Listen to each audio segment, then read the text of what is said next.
Shalom, selamat pagi. Apa kabarnya Bapak Ibu? Doa saya kita semua tetap dalam keadaan baik-baik, sehat-sehat tentunya. Kita masih terus belajar firman Tuhan, bahwa firman Tuhan adalah dasar untuk kehidupan kita.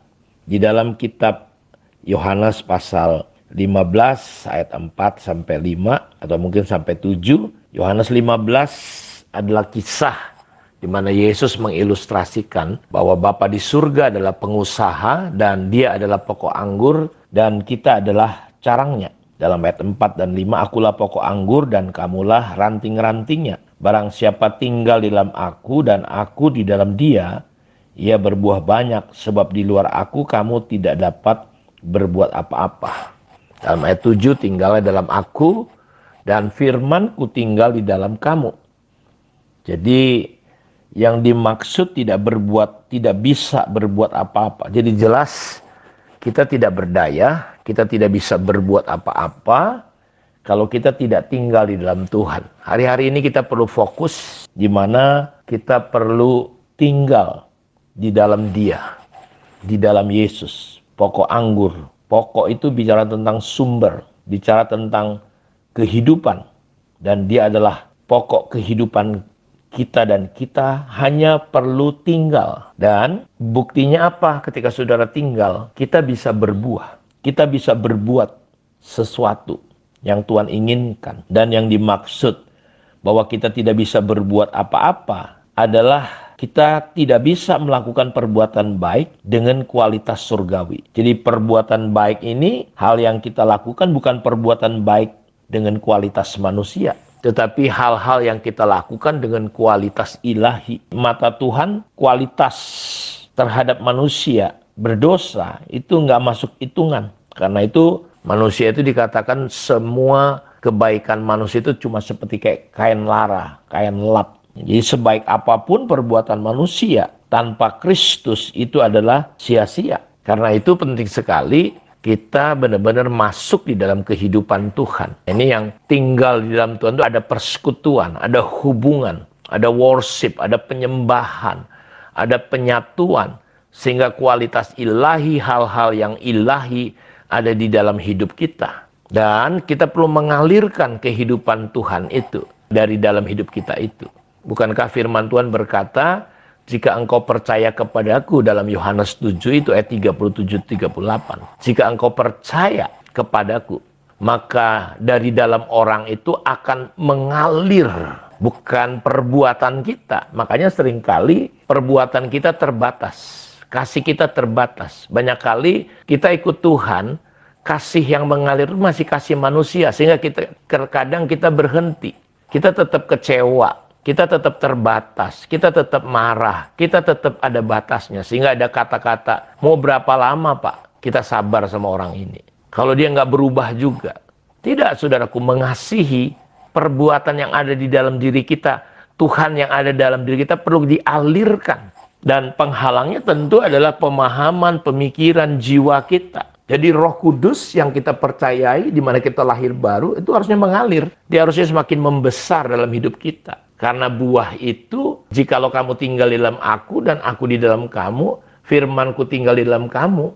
Ayat 8 berkata, maka kita akan berbuah banyak dan Bapa di surga dipermuliakan. Jadi kita bukan sedang menunjukkan kualitas kebaikan manusiawi kita, karena itu pasti tidak berkenan kepada Tuhan dan pasti juga tidak bisa mentok. Makanya saya sering melihat banyak orang ujungnya kecewa, ujungnya berhenti, ujungnya saudaraku ya buahnya tetap buah-buah daging.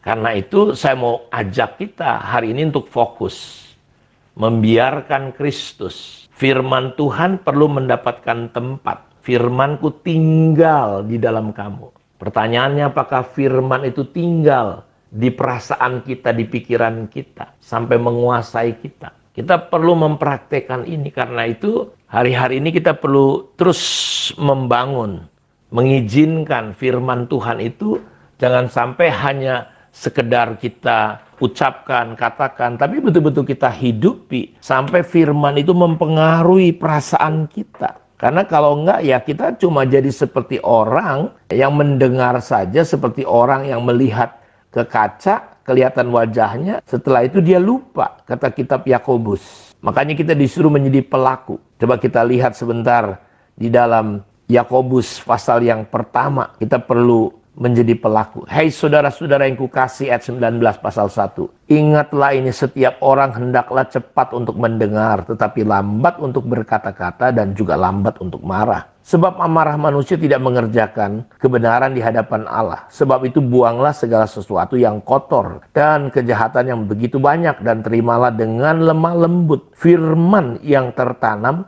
di dalam hatimu, yang berkuasa menyelamatkan jiwamu. Kita disuruh terimalah firman dengan lemah lembut yang berkuasa atas atas jiwa kita. Ini penting sekali. Firman Tuhan kita izinkan sampai dia mendapat tempat yang penuh di dalam hidup kita, sehingga kualitas perbuatan baik kita bukan kualitas manusia lagi, tapi betul-betul dibanjiri oleh anugerah, oleh hal yang sangat ilahi, sehingga kita bisa melihat bagaimana jiwa kita. Di sini dikatakan, terimalah firman dengan lemah lembut yang tertanam di dalam hatimu, yang berkuasa menyelamatkan jiwamu. Di jiwa kita, pikiran kita. Karena banyak sekali hal-hal yang bisa mempengaruhi kita, kesenangan dunia. Dunia ini terlalu banyak membuat kita coba menyenangkan kita. Terlalu banyak.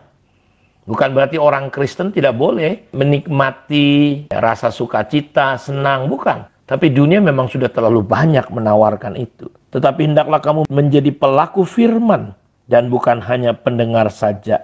Sebab jika tidak demikian, kamu menipu diri sendiri. Lihat, sebab jika seorang hanya mendengar firman saja dan tidak melakukannya, dia adalah seumpama seorang yang sedang mengamat-amati mukanya yang sebenarnya di depan cermin. Baru saja ia memandang dirinya, ia sudah pergi, atau ia segera lupa bagaimana rupanya. Tetapi barang siapa meneliti hukum yang sempurna, jadi kita perlu melihat lebih dalam, nggak cukup hanya sebagai pendengar. Yaitu hukum yang memerdekakan orang. Ia bertekun di dalamnya. Jadi bukan hanya mendengar untuk melupakannya, tapi sungguh-sungguh melakukannya. Ia akan berbahagia oleh perbuatannya. Jadi nggak cukup hanya mendengar. Barang siapa, kita perlu meneliti, look into, melihat ke dalam hukum, firman yang sempurna. Apa yang terjadi? Hukum yang memerdekakan orang. Makanya kita akan mengetahui kebenaran, dan kebenaran itu akan memerdekakan kita, Bapak Ibu. Kuncinya sederhana sekali. Kalau kita semakin tinggal tenggelam di dalam firman itu, kita akan mengalami banyak kemerdekaan. Kelepasan dari sifat-sifat tabiat-tabiat yang jahat, kedagingan, daging kita. Dan di sini dikatakan bahwa lalu kita bukan hanya meneliti hukum yang memerdekakan, tapi kita perlu bertekun di dalamnya. Tekun, setia, terus. Tekun itu tidak berhenti. Jadi bukan hanya mendengar untuk melupakan, tetapi sungguh-sungguh melakukannya. Ia akan berbahagia. Berbahagialah orang yang mendengarkan firman Tuhan. Karena itu, kalau saudara ingin bahagia yang sempurna, kebahagiaan yang sejati adalah ketika kita menghidupi firman Tuhan. Kita nggak akan pernah kekurangan kebahagiaan dengan apapun. Kiranya Tuhan Yesus memberkati kita semua. Mari kita berdoa. Bapa, terima kasih untuk kemurahan dan anugerah-Mu. Diberkatilah semua anak-anak-Mu. Terus Tuhan berikan pewahyuan, roh hikmat dan wahyu ya Tuhan. Terpujilah Engkau Bapa. Kalau ada yang sakit di dalam nama Yesus, bilur-Mu menyembuhkan. Biarlah hidup kami, Tuhan, terus dipenuhi dengan kasih-Mu.